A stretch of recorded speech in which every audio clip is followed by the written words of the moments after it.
Thank you very much, Lydia, for your kind introduction.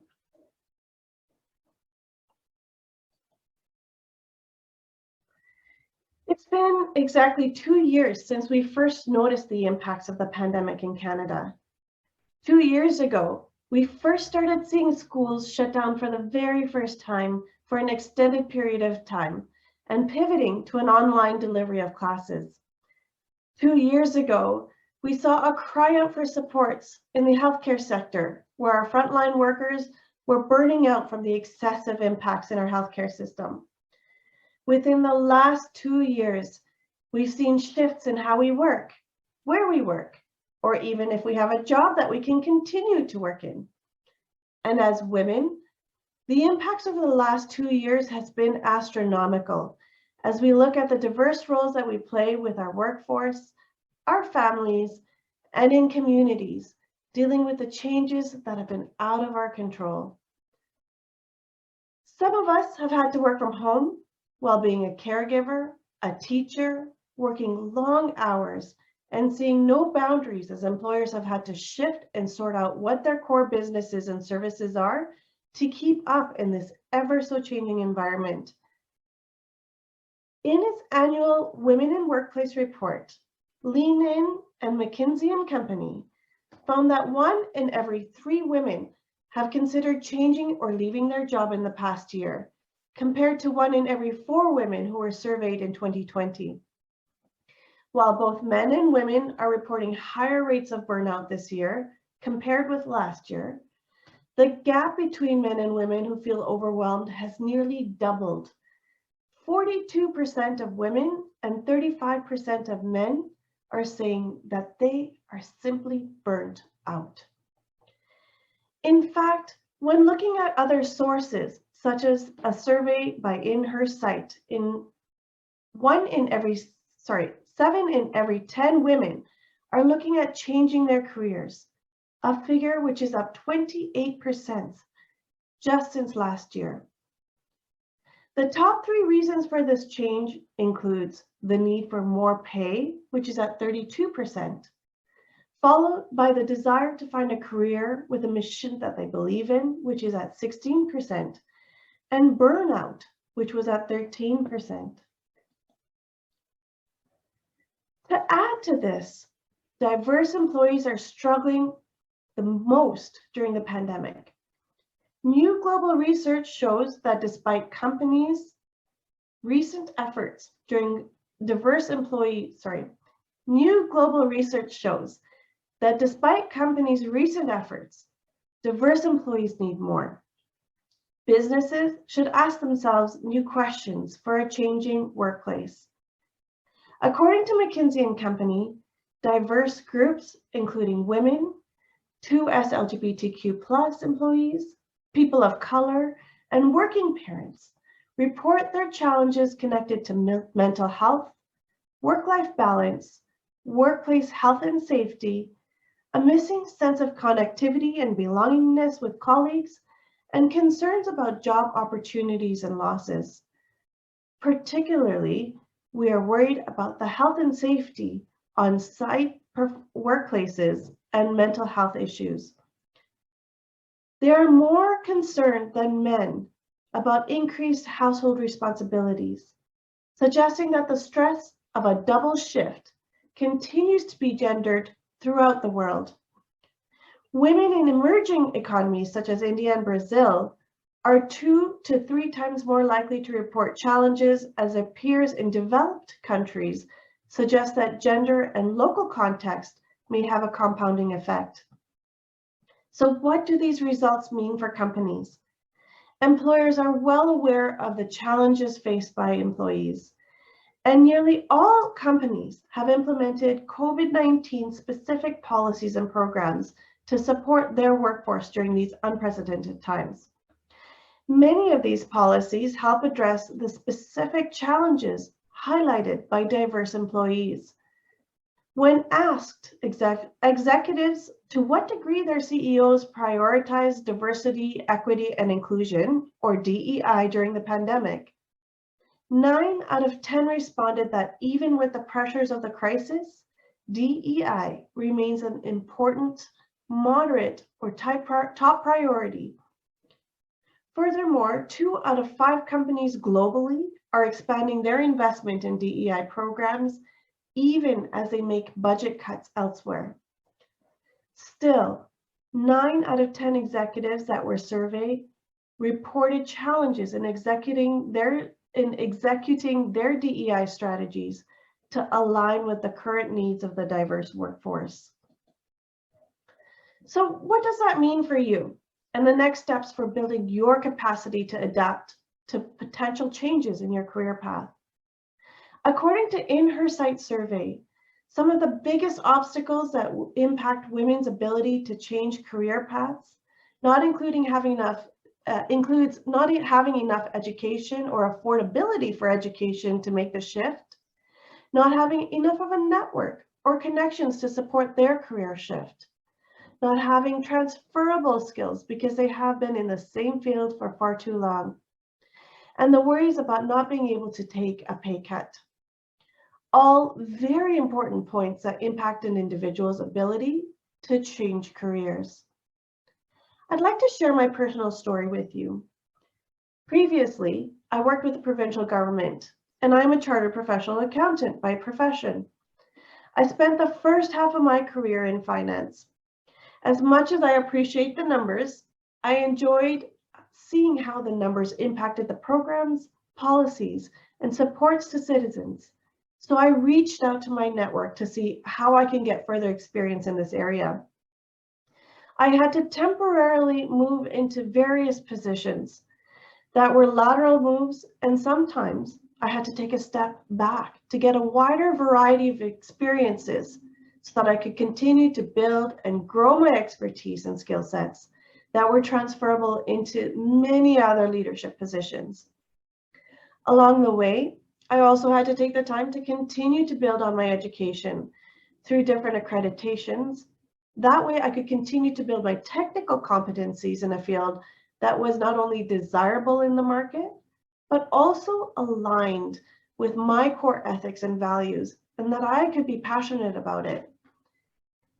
It's these skills, the mentors that I worked closely with, and the connections that I built along the way that gave me the strength and confidence in myself to venture out as an entrepreneur, focused on what I love the most: equity, diversity, and inclusion.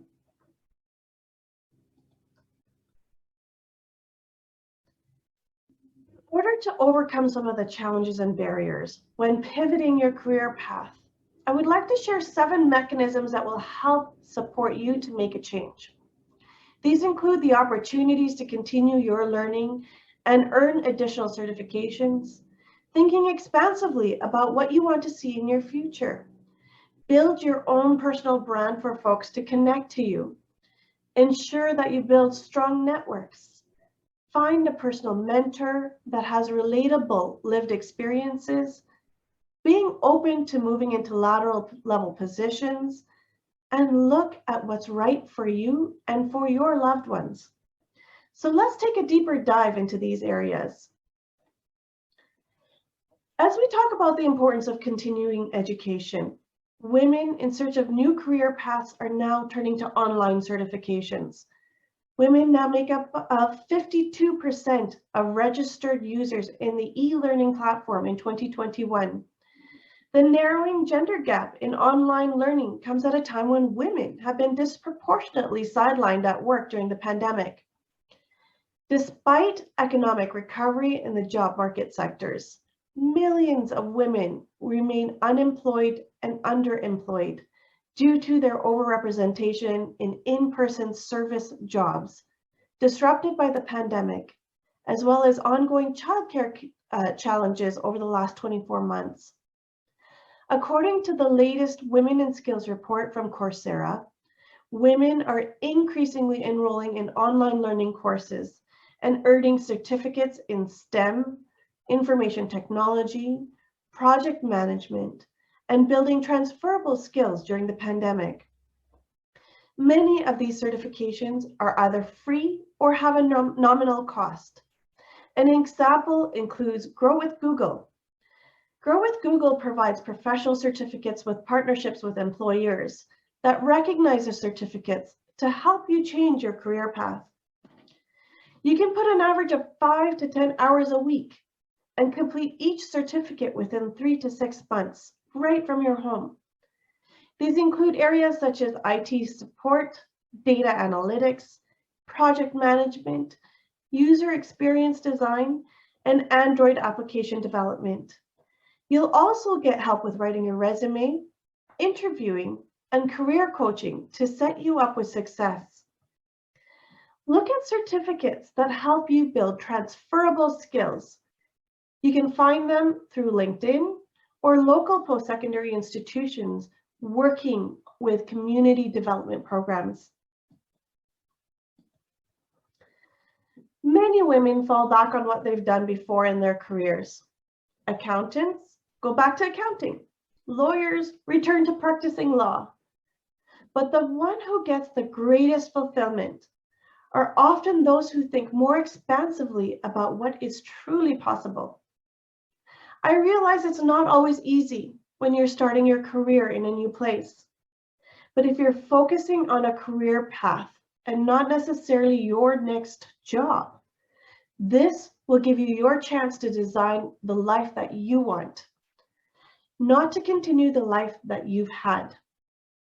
Women have developed startups, become coaches, pursue new dreams, and pivot into brand new roles. They spend their time on reflecting on the non-negotiable values of what really makes them tick. Are you seeking flexibility, health benefits, remote work, a mission-driven enterprise, for example? Spending time in self-reflection can make a world of difference in landing a role that brings you fulfillment and joy. Whether you think you have a personal brand or not, rest assured that you do. If you're nowhere to be found on social media, especially LinkedIn, then that's your personal brand. Think of your brand as aspirational.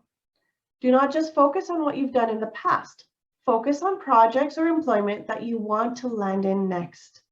For example, if working in sustainability is your passion and you haven't done a project in this area in a decade, then lead with that project. Start following bloggers who write about the environment. Post thoughtful and informed comments, and perhaps become a thought leader yourself.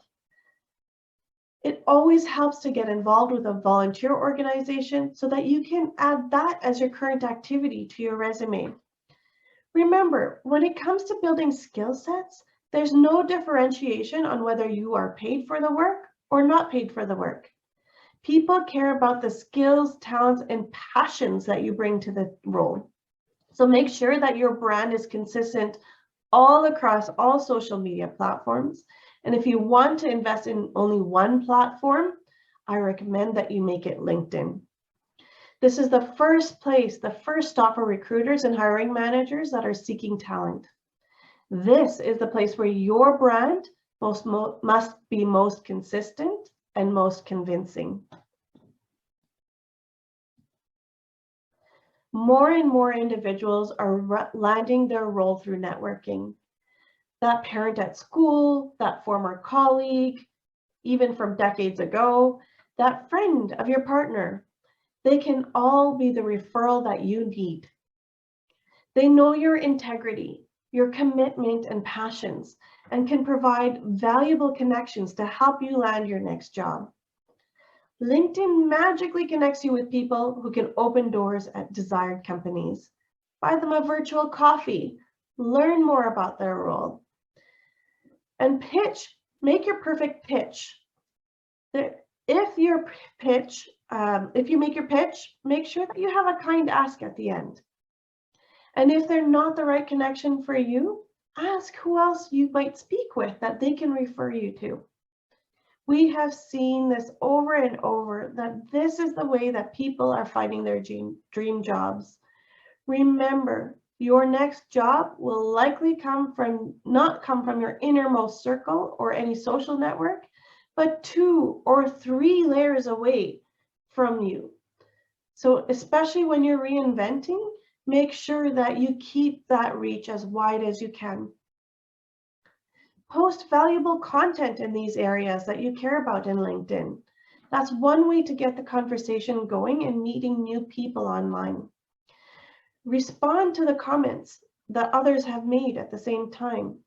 I remember when I started my business, it was my network that I established that have not only got me started, but continued to drum up the opportunities through amazing referrals. Never underestimate the power of a strong network. The world is full of amazing people that are here to help, lead, guide, and give you advice on your new career paths. Not only is it important to work with someone that can provide you with sound advice, it's just as important for them to be able to put themselves in your shoes.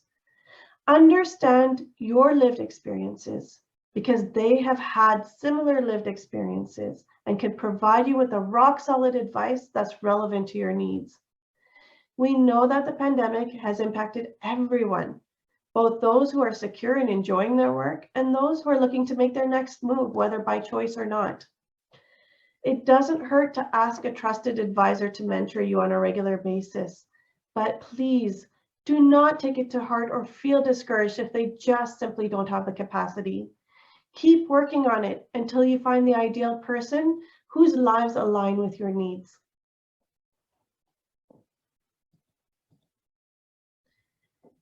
If you find a job that will give you the right experiences you need to support your career growth, and if it's not a promotional level, do not be discouraged to take a lateral move.